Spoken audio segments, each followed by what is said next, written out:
I wrote the first Droga bill that was, in essence, the 9/11 bill. I've been an advocate for this. It is upsetting to me that Republicans in the Senate insist on a pay-for, meaning how do we pay for this, when we just did $2 trillion worth of tax cuts for the largest corporations and the wealthiest 1%, and there was no question about how do we pay for that.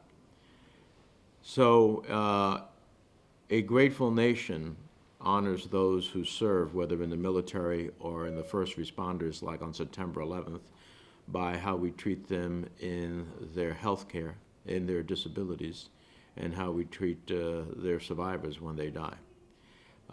It is an abomination for this to be a challenge to be held up on a pay-for. And that's what we're going to do.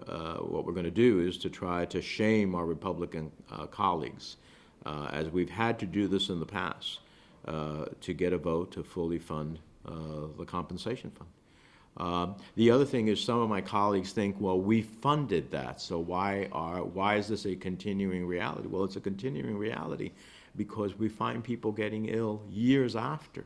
It's not that everybody who, eventually got ill knew they were ill at the very beginning. And, the consequences of the illnesses, overwhelmingly a variety of cancers as a result of the toxic fumes that were inhaled by workers and first responders there, time before they showed the ugly consequences of it. So our argument is, number one is this is how a grateful nation responds, not just by saying thank you and hailing the champions of September 11th. You have to take care of them. Number two is, yes, you funded this at one point, but those funds have not met the challenge. And if you made a public policy commitment that you, in fact, there was an obligation by the nation to take care of those first responders and others who ultimately became victims, then that obligation continues. Money doesn't run out on the obligation.